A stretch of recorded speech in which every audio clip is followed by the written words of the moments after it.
Southeast Asia, a fascinating, atmospheric and exotic world full of unspoiled nature and cultural treasures.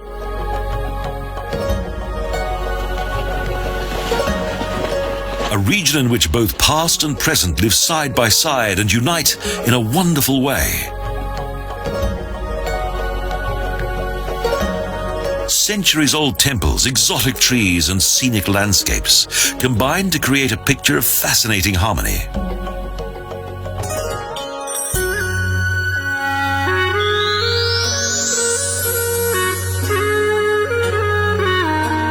Myanmar, land of golden pagodas. For decades, the rulers of what was once known as Burma closed the country's doors to the outside world.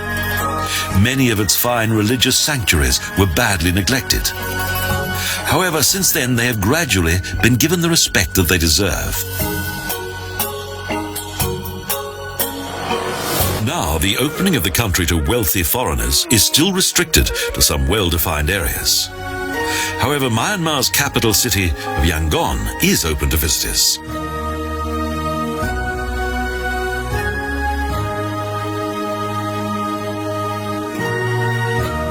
In November 2005, the government moved its headquarters from the metropolis of Yangon, that has 4 million inhabitants, to the more central city of Pyinmana, a surprising move. Yet Yangon has retained its importance as the cultural center of Myanmar. Yangon is also important economically. For centuries, it's been the largest and most important shipping port of Myanmar.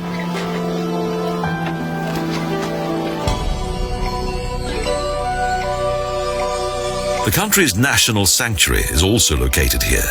The legendary origin of the Shui Dagon Pagoda dates back to the city's earliest times and those of the Gautama Buddha.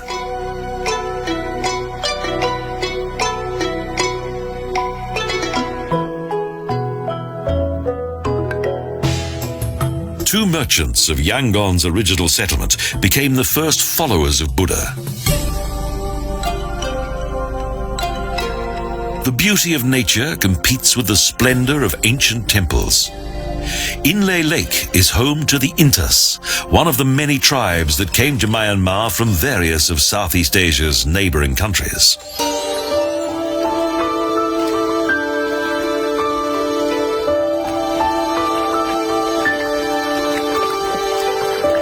Throughout Inle Lake are the floating plantations of the Intas, on which mainly tomatoes, cucumbers and beans are cultivated. The Shan State Express is a unique mode of transport that travels from Mandalay to Lashio in the extreme north of Myanmar.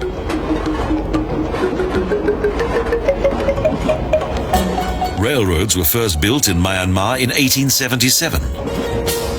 Then, only the surroundings of Yangon were made accessible. The rail network was only expanded much later. A journey on the Shan State Express provides passengers with a fascinating insight into the life of the Shan people, whose lives are dominated by agriculture.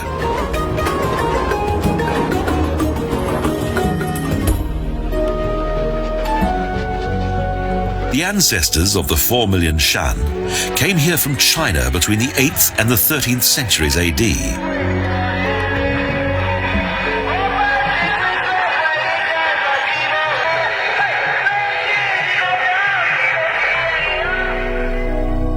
In those days, the region was ruled by the Sukhothai and the Lan Na realms.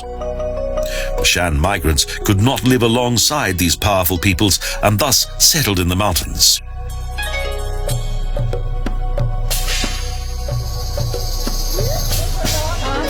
Over time, several small Shan principalities came into being and survived until the middle of the 20th century, when their status in the country came under threat.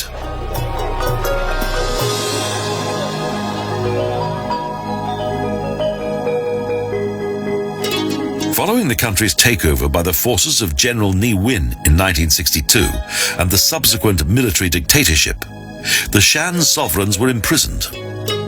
The Shan state that had been founded in 1947 lost its political independence.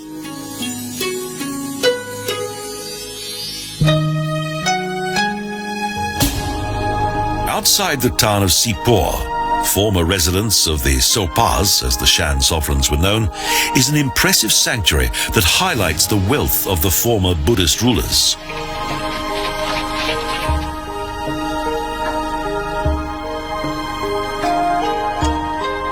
For many years, Theravada Buddhism played an important role in the life of the Shan people. Today, the temples are kept busy by the faithful.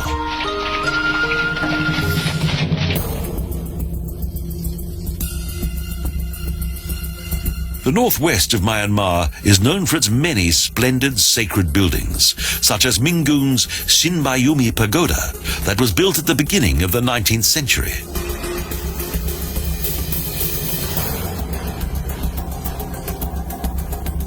It was constructed according to the architectural rules of Hindu-Buddhist cosmology and symbolizes the world mountain of Meru.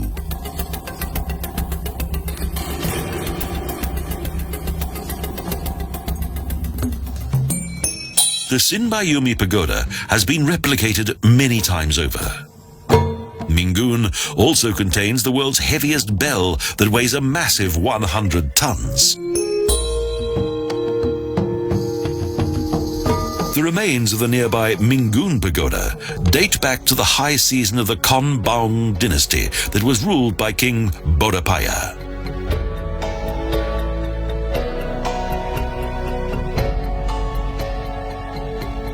In the 18th century, the growing size and military might of the Burmese realm caused much anxiety in the powerful Chinese Empire.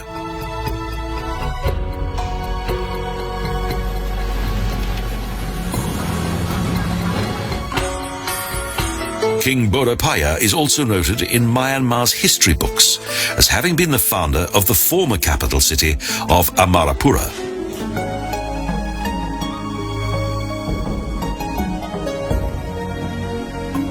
Close to the former capital city is Sagaing, an important center of Buddhism that today accommodates around 5,000 monks.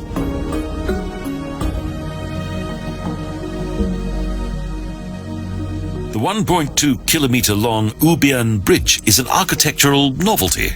It's the longest teakwood bridge in the world.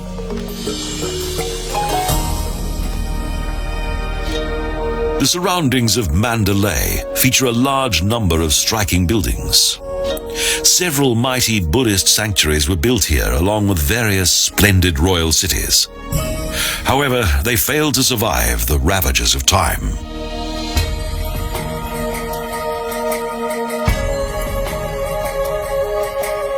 From 1857, Mandalay was the last seat of government of the Konbaung dynasty. King Mindon ordered the planning and construction of the city, according to ancient Buddhist teaching and tradition.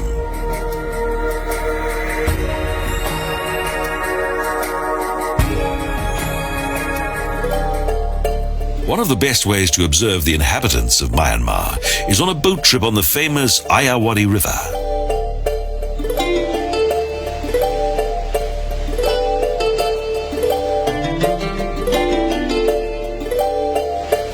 The 2,092-kilometer-long river that has a navigable length of 1,400 kilometers is Myanmar's lifeline.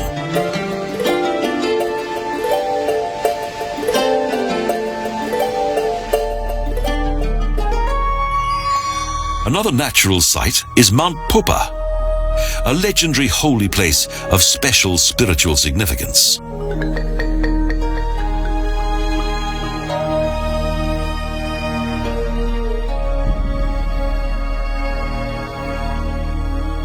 This extinct volcano is said to be the home of 37 magic spirits, the Nats. In addition to various other buildings, its summit also contains a Buddhist monastery complex.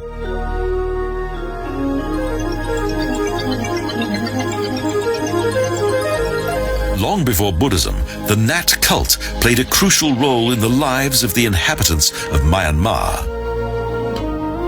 This doctrine teaches that mountains, forests, and fields are influenced by spiritual powers.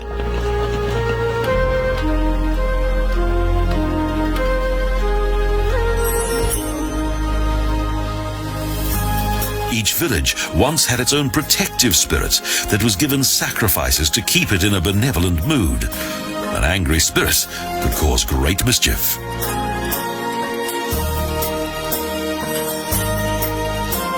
Belief in the Nats was so deeply implanted in the minds of the people that even today traditional ceremonies are held in honor of the various spirits.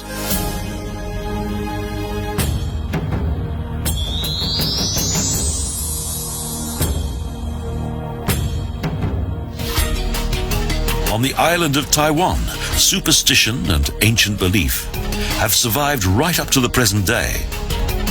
Although, in contrast to Myanmar, Taiwan is a modern, prosperous country.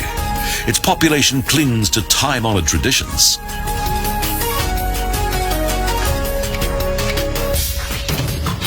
With more than 2.5 million inhabitants, Taipei is Taiwan's largest city and also its capital.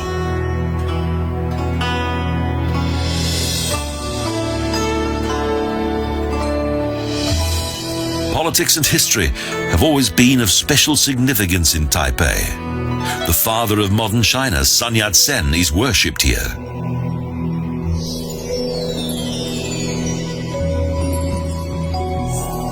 The Shrine of the Martyrs commemorates numerous heroic national revolutionaries. Every hour, there's a changing of the guard ceremony. The importance of religion in the everyday life of the island's inhabitants is indicated by its very active sanctuaries.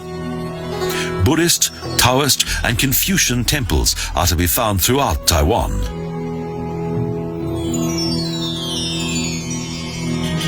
In addition to these three Asian religions, many traditional beliefs and rituals are also shared by the people.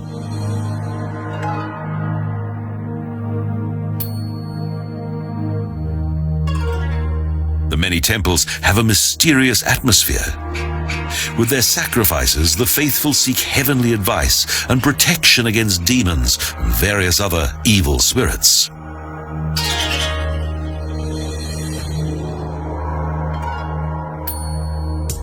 Built in 1980, the monumental Chiang Kai-shek Memorial in the heart of Taipei honors the first president and founder of Taiwan. Contemporary architectural masterpieces have also made Taipei famous. The 509-meter-high Taipei Financial Center, or Taipei 101, is the tallest skyscraper in the world.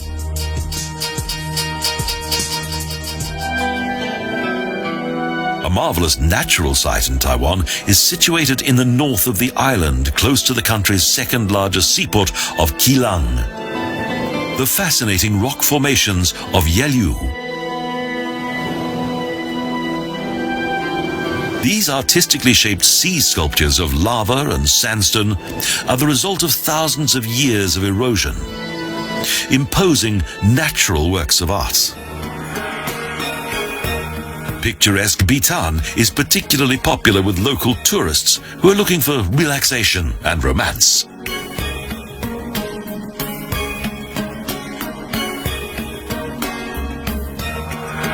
At weekends, the river's pedal boats and rowing boats are kept busy, as are the cafes and fish restaurants on the riverbanks.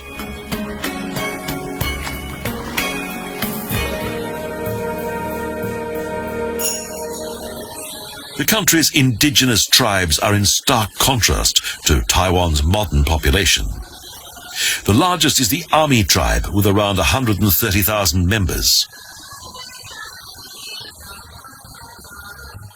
The total number of indigenous inhabitants of Taiwan's 9 main tribes is estimated to be around 350,000.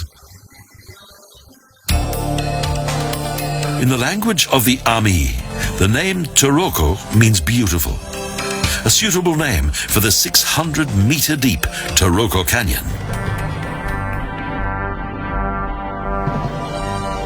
The Toroko Canyon is part of a 92,000-hectare national park that is dedicated to nature conservation. Its mighty granite and marble walls are quite spectacular.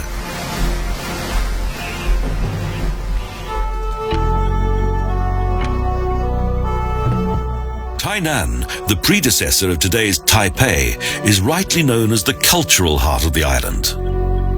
No other city in Taiwan possesses as many magnificent temples. For more than 200 years, until 1885, Tainan was the residence of the former Taiwanese monarchy, a period of economic and cultural prosperity.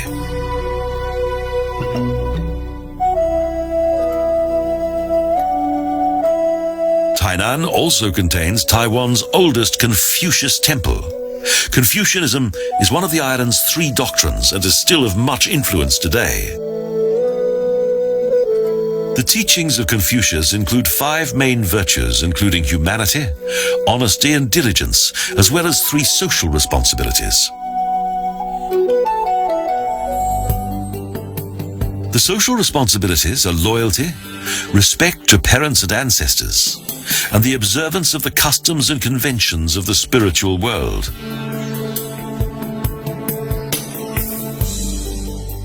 The adherence to convention during various religious ceremonies and rituals is a high priority.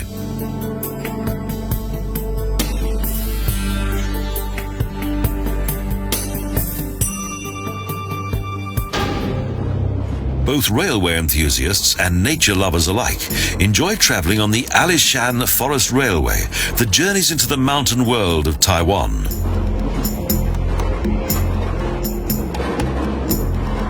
The 72-kilometer railroad connects the subtropical lowland town of Chiayi with the holy mountain of Alishan.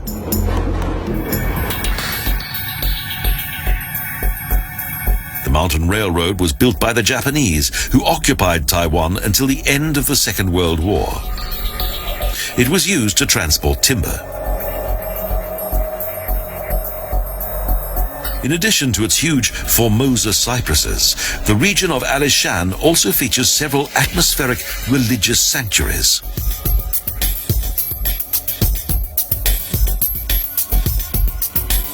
One of Taiwan's most important centers of arts and crafts is located in the west of the island, Lukang, an ancient and idyllic town full of age-old traditions. Its large number of beautiful temples is most impressive. Lukang had its first high season during the time of Dutch colonialism. In the 17th century, the Netherlands was one of the world's most dominant colonial powers. Taiwan, formerly named Formosa, was one such colony. With the expulsion of the Dutch and increasing Chinese influence, a growing number of Chinese workers and artists moved to Lukang.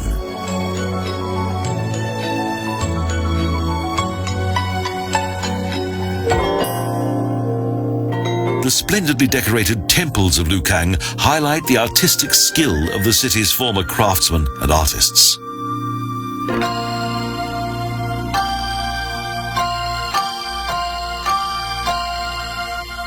An annual 4-day festival of Chinese traditional arts is an important time in the life of this picturesque harbour town.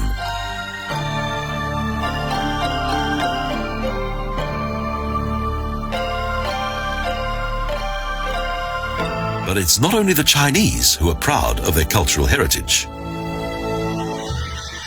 The 9 main tribes of the indigenous peoples of Taiwan each enjoy their own culture that is protected by government legislation. However, a number of minority groups no longer exist.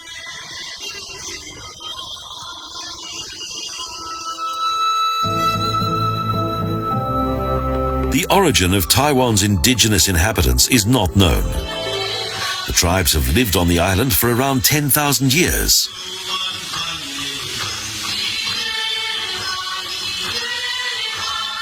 One theory is that the indigenous people of Taiwan came here from Malaysia. Another is that they came from Mongolia.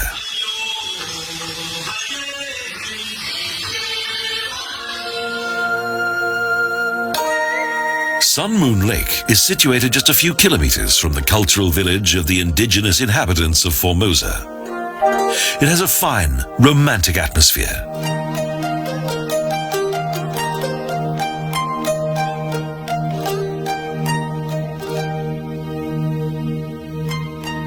The lake derived its name from its shape that is reminiscent of the sun and moon.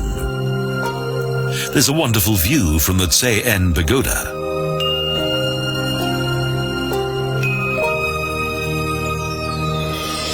This idyllic lakeside location amid the mountains is beautiful indeed. Due to its tranquil atmosphere, Sun Moon Lake has developed into a popular honeymoon destination.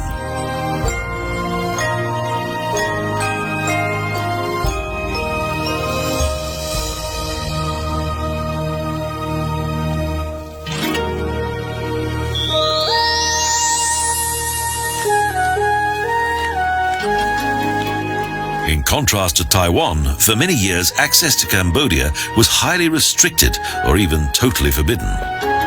But today it's welcoming tourism more and more, and the fascinating originality of this country has survived to the present day.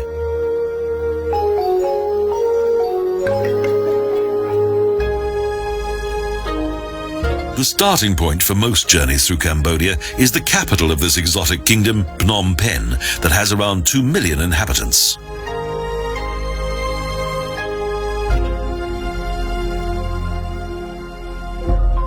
Due to its strategic location, Phnom Penh became the residential city of Norodom I in 1866.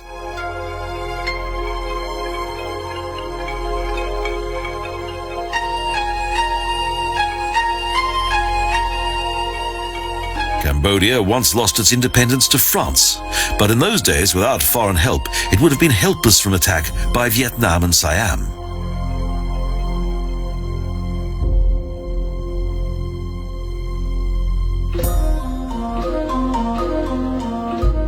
This, the former realm of the Khmer, was throughout the centuries a feared military and political power in Southeast Asia.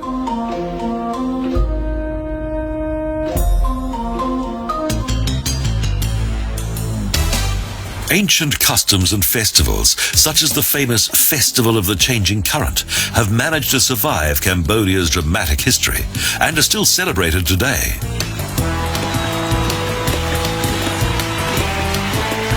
During the water festival, the Tonle Sap River also features a very popular traditional boat race.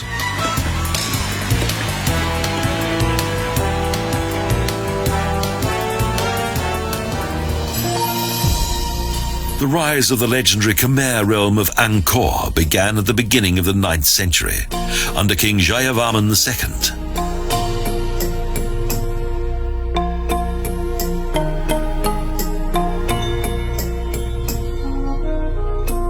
Due to the close relationship of worldly and religious power, subsequent monarchs of the Khmer were worshipped like gods.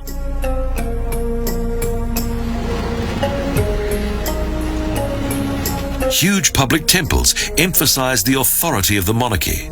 Indian influence was unavoidable, and the monarchs of Angkor were thought to be an incarnation of the Hindu deities Shiva and Vishnu.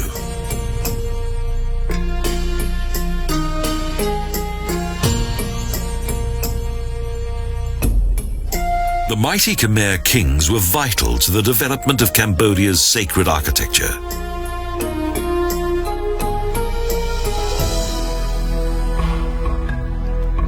In the evening, the oarsmen, who were exhausted but proud and contented, returned to their villages in the surroundings of Phnom Penh.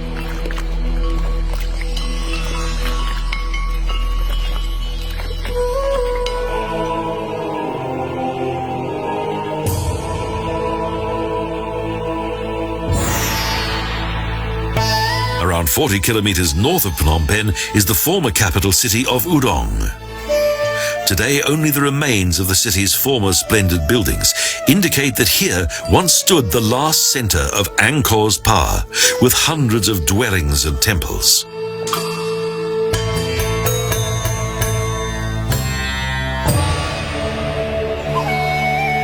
Unfortunately, many of the historic buildings of the former royal city were damaged during the Civil War of the 1970s.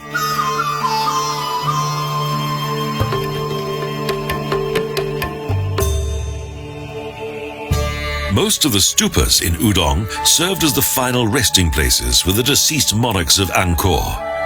They underline the former power of the Khmer kings.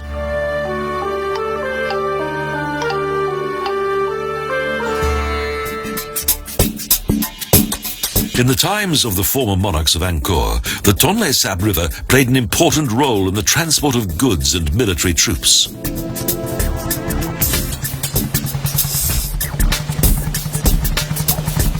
The Royal Express is popular with tourists. Here, passengers may enjoy magnificent views of the passing landscape.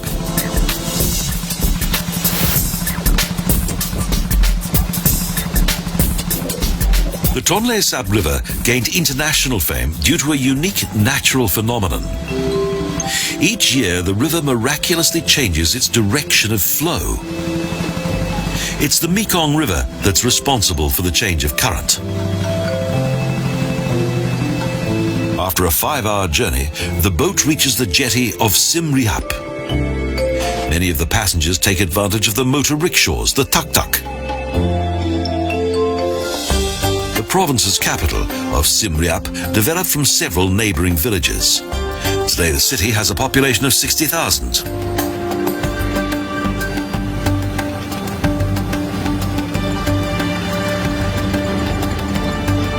Only the back roads are calm. On the main roads of Siem Reap, there is much hustle and bustle among the varied vehicles.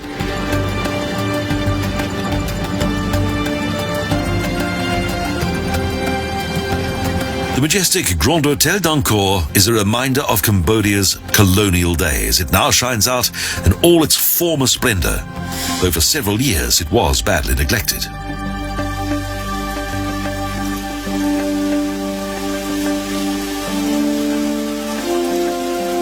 However, Siem Reap now has this glorious old building in which guests are able to enjoy both luxury and nostalgia. Recently, Angkor's cultural heritage has also attracted new interest. The Apsara dances were once performed solely for the royal family. They were forbidden to commoners.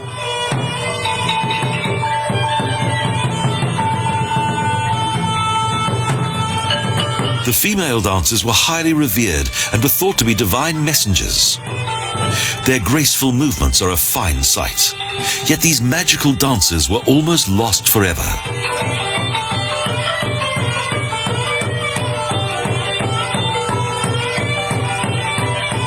Today, the Apsara dances continue to enchant enthusiastic audiences. The dances usually feature stories of Cambodia's origins.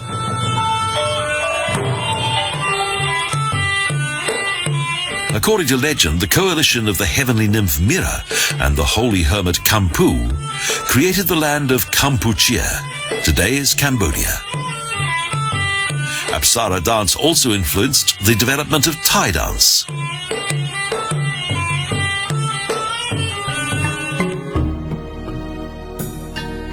The most famous sanctuary of the Khmer area is Angkor Wat, the largest sacred building in the world. The Mountain of the Gods was created by man and is a fine example of Khmer architecture.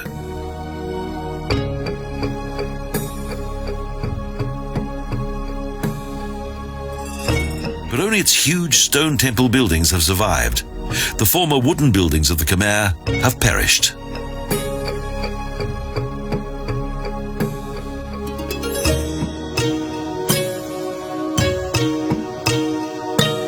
Buildings of brick and natural stone were constructed for the gods in order to provide them with a long-lasting home on earth.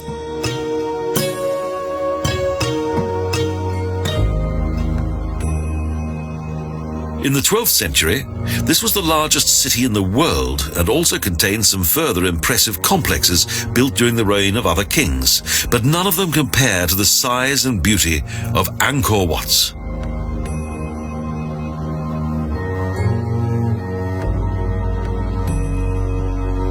Its monumental splendor symbolizes the power of the former Khmer realm. At its height, the realm covered what is now Cambodia, as well as parts of Laos, Thailand, and Vietnam.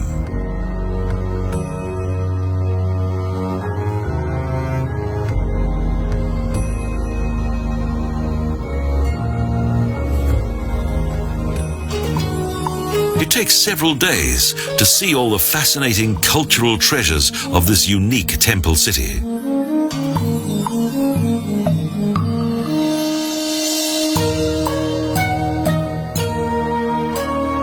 The 1700 divine Apsara dancers that are carved in stone exude an incomparable charm that fills everyone who sees them with wonder. The conquest of the Khmer capital by the despised Siamese put an end to the gleaming epoch of Angkor, and its temples gradually fell into decay.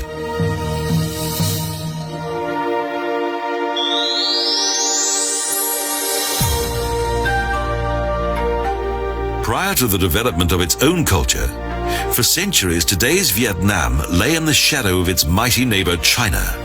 Yet its close relationship with the mighty Middle Realm is still obvious today, and the sleeping dragon has woken up.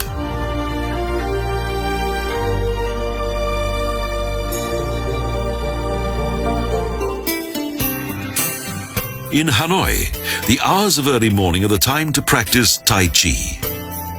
But these contemplative and silent moments last only a short while, as this pulsating city in the north of Vietnam soon springs to life.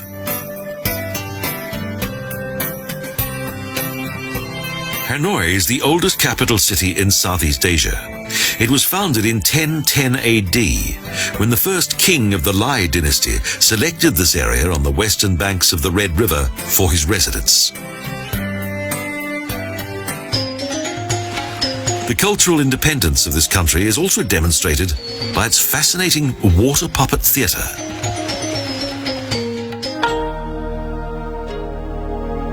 Despite modern industrialization, Hanoi has managed to preserve much of its historic atmosphere.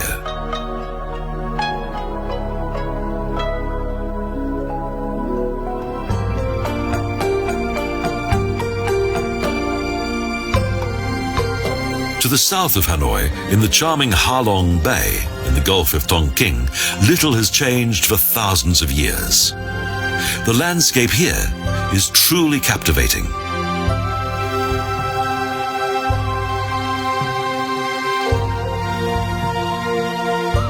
Numerous strangely shaped rocks jut out into the sea, the remains of ancient mountains.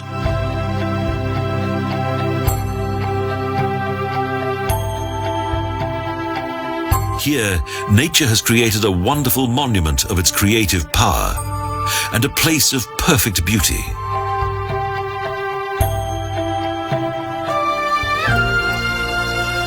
The rise of Hue from a small village to a splendid royal city was due to the Vietnamese Nguyen dynasty that ruled the country for several centuries.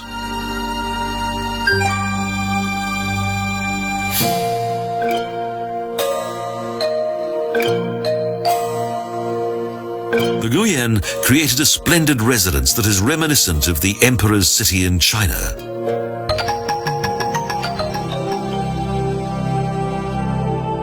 But the splendor of Hue was relatively short-lived. In 1774, only 100 years later, the city was conquered by revolutionaries.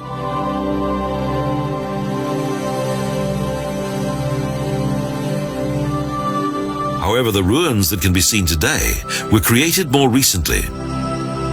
During the Vietnam War, the citadel of Hue came under fire.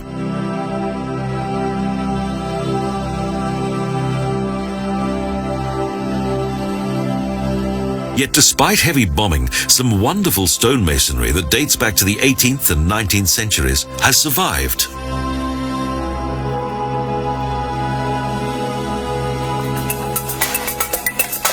The sleepy town of Hoi An is quite modest. Yet around 300 years ago, this small river harbor was the most important in Vietnam. At the end of the 17th century, many Chinese traders settled in the town, and it was a good place in which to form international contacts.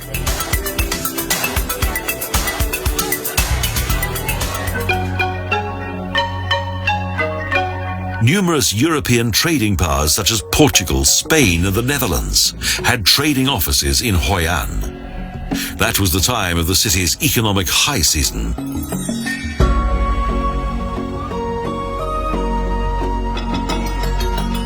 It was mainly the Chinese and their 5 influential family clans that influenced the city's trading and cultural life. But when the Tubon River silted up, Hoi An fell into decline.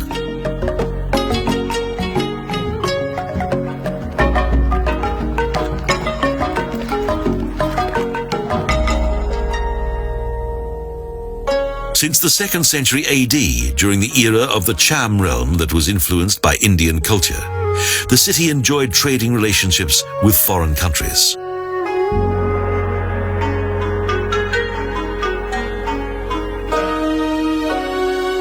For almost 1,000 years, the Hindu Cham ruled over large parts of central Vietnam. Over the years, several battles with hostile neighboring countries took place, especially against the Khmer.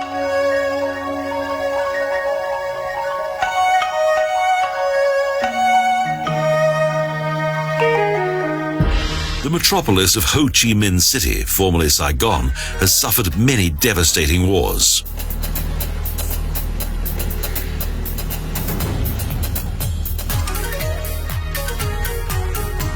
The renaming of the former capital of South Vietnam is still the center of much controversy. Due to the settlement of foreign traders in what was once a small trading port on a large river, the city soon became an important center of trade. Merchants from China and India came here in the 18th and 19th centuries and brought with them much new business knowledge as well as their own religions.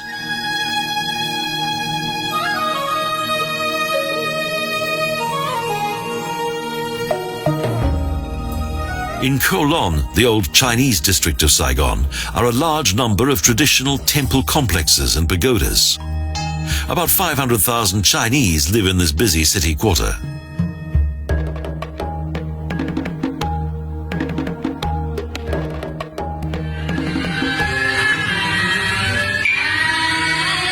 Traditional folk dances have experienced a new revival here. Each Vietnamese ethnic tribe has its own dances.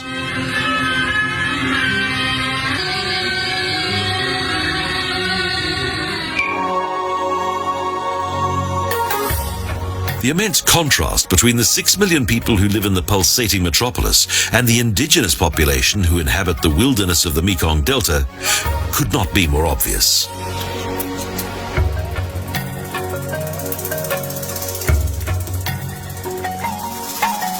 With its huge area of 40,000 square kilometers, the Mekong Delta, that is crossed by a huge system of canals and waterways, is the 3rd largest in the world.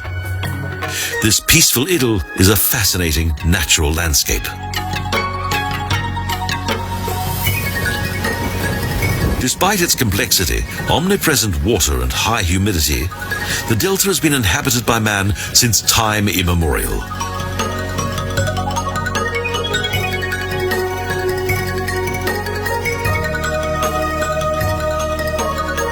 Most of the islands of the Mekong Delta have extremely fertile soil that produces higher than average harvests.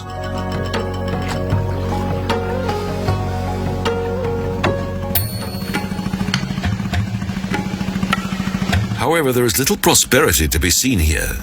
The rich harvests bring most of the local population only a very modest income.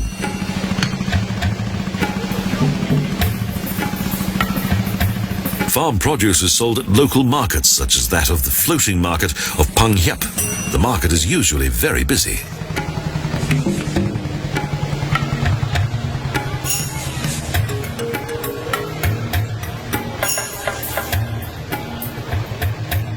For some time, the Pang Hiep market was only known to the Delta's local inhabitants, but now it's also become a popular tourist destination.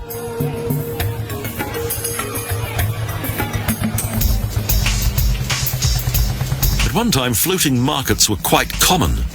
However, these traditional trading places are now few and far between. Modern life has now also reached the remote Mekong Delta.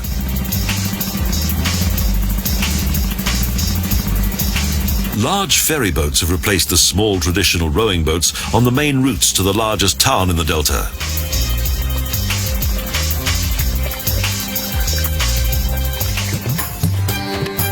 Can Tho has 300,000 inhabitants and enjoys an exceptional economic position within the Mekong Delta.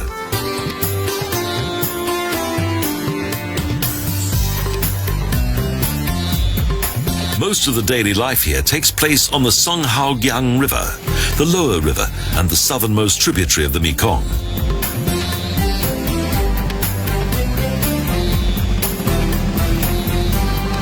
During the Vietnam War, Can Tho served as a military base for American gunboats and supply ships. But today, everything is peaceful.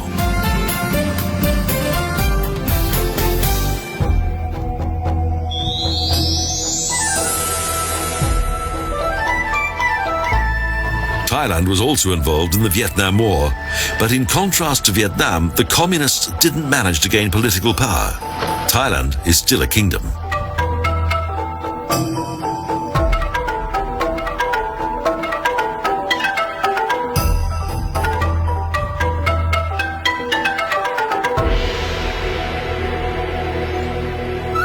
With 6 million inhabitants, the metropolis of Bangkok has been the capital of Thailand since the end of the 18th century.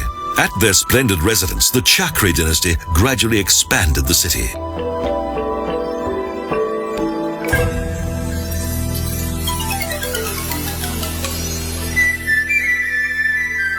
The dynasty of the Chakri kings rules right up to the present day. But the large palace area of Bangkok is no longer the residence of the royal family. It's now open to the public.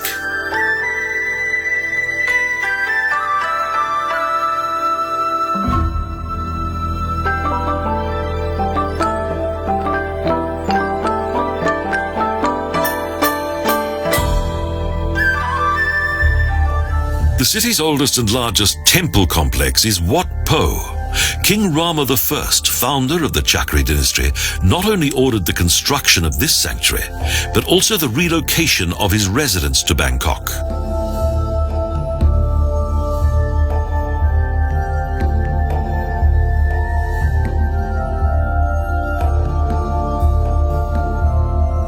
His old palace in Thonburi was constantly under threat due to flooding. The new capital city was closer to the Gulf of Thailand.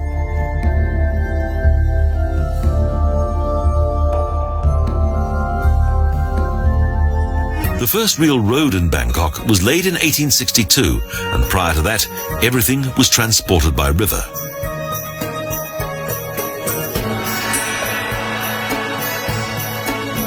Fine Buddhist temples are omnipresent. Around 94% of the population of Thailand are followers of Theravada Buddhism.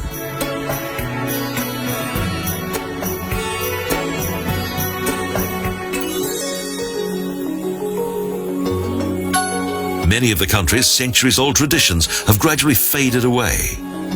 Today there are no floating markets in the city.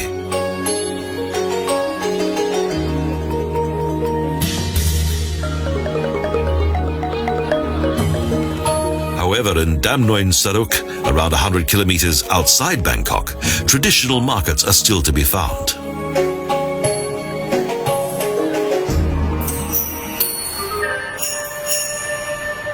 One of the darkest chapters of Thailand's history was witnessed by the bridge on the River Kwai that became world famous due to the motion picture of the same name. For years, this bridge has been one of the most visited sites in the Kanchanaburi region.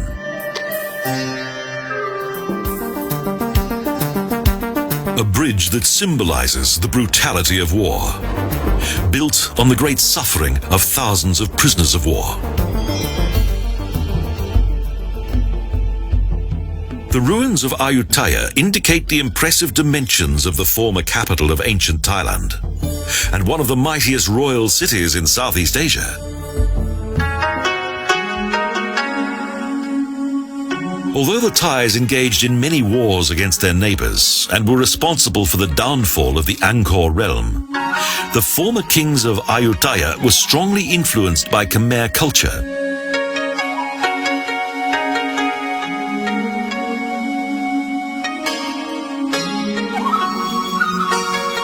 The Ayutthaya monarchy was worshipped like gods, a fact that contravened the rules of Theravada Buddhism. Yet it resulted in the construction of further splendid religious sculptures.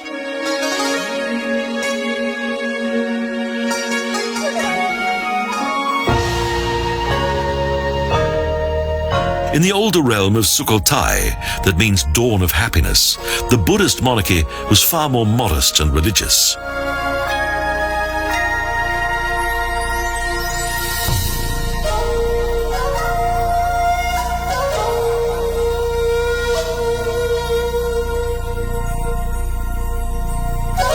During the 120-year high season of Sukhothai, many sanctuaries were built, the remains of which can still be seen today.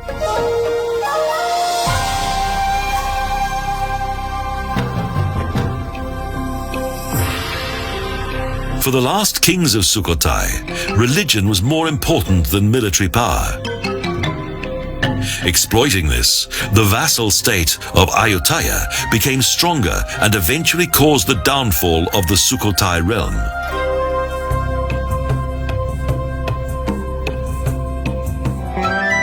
Chiang Mai was the capital of another kingdom of ancient Thailand, Lan Na, land of 1,000,000 paddy fields.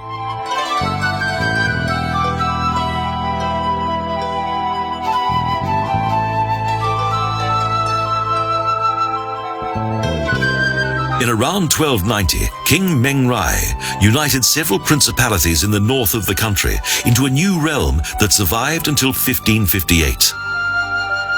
Then the Lan Na region fell into the hands of the Burmese.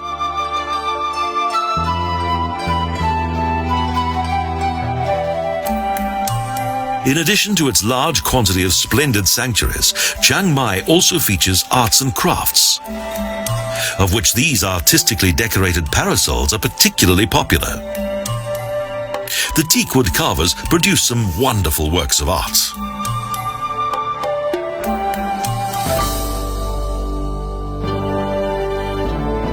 The high quality of the local arts and crafts is also to be seen in Chiang Mai's 200 Buddhist sanctuaries.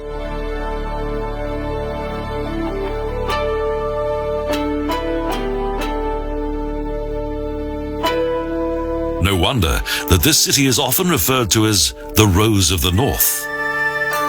It's not only foreign tourists who are attracted to Chiang Mai. Many Thais also come here in the summer months to escape the intense heat in the south of Thailand.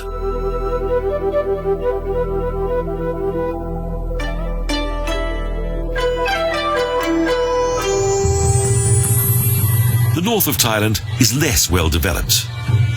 Many ethnic minorities live here.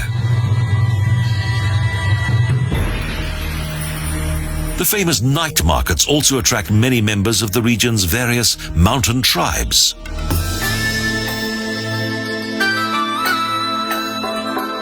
In Thailand, the elephant is treated with great respect. It was ideal for working in the dense tropical forests.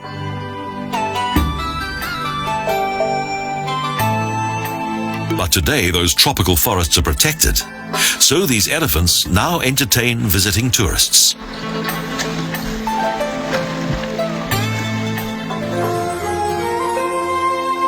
A journey across the north of Thailand leads into the remote and original world of the mountain tribes, such as the Hmong people. Here in the villages, time seems to stand still.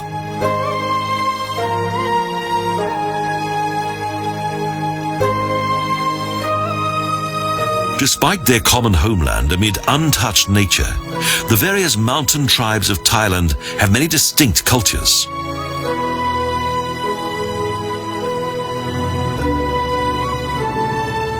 Today, some of the tribes are endangered.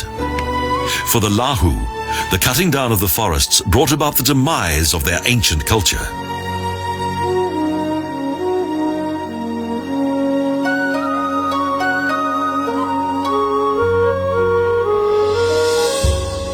Despite their simple agriculture, the villagers of Ban Nai Soi have developed a good business sense.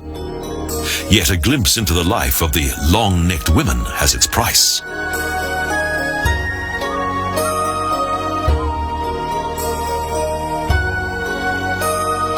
At the age of 5, the Paraung females are made to wear their first brass rings around their neck. More are gradually added with time.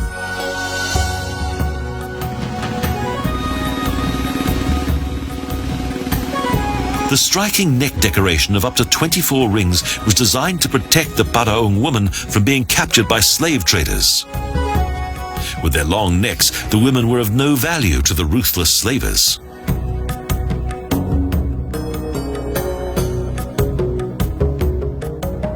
Fortunately, the slave trade is now history. The village of Nampang Din profits from the local influx of tourists. Recently, private sponsorship has made it possible to have a small school and a church built here.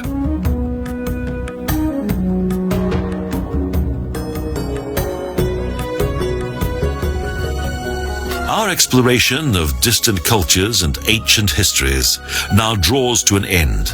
And what a journey through the mysterious and exotic countries of Southeast Asia.